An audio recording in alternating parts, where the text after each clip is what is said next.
Yep. Coyote swapping vehicles. If you have any questions, we need somebody to pop on here. Come on, give me a change that 0 to a hero.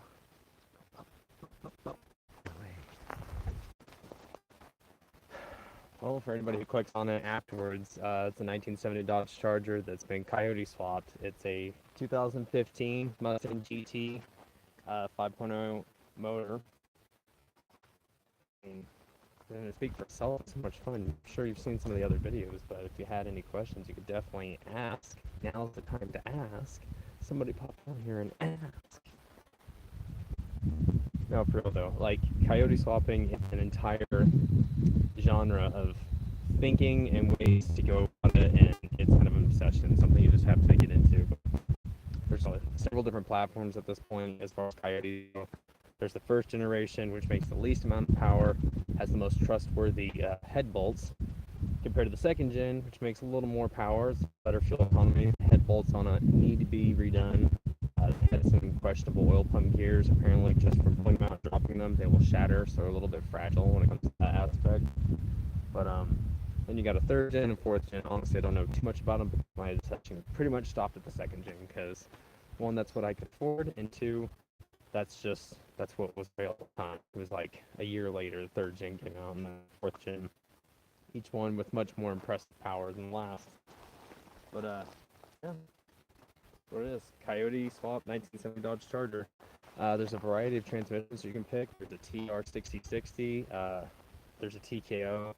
You can get some of the GM motor transmissions with an adapter. It's kind of cool.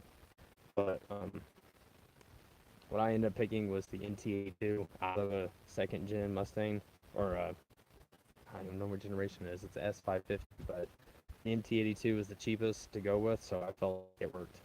And that's what I really wanted to use, just because they're cheap. They're like $500. So get them, rebuild them, beat the shit out of them. Just burn them up. Let somebody pipe in, ask some questions. Come on.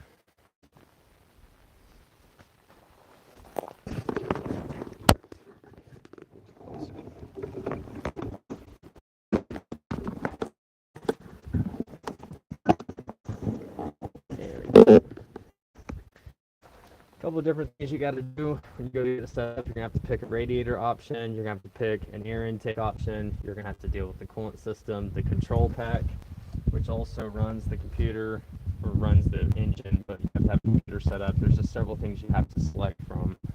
And hey, there we go. Got somebody on. Hi. But when you're dealing with an engine bay like this that's so tight, you're also going to have some oil filter relocation issues that might be a little bit different.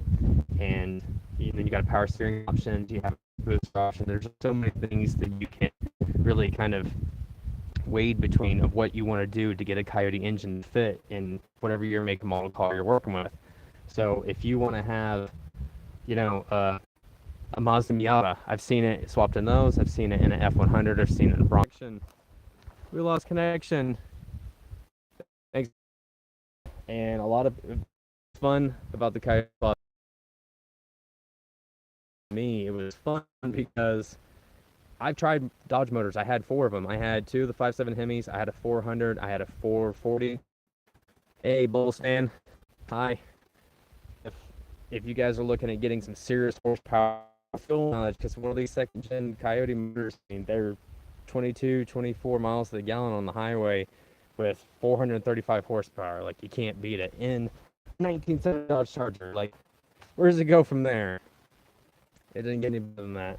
To me, also, it sounds pretty similar to an old muscle car.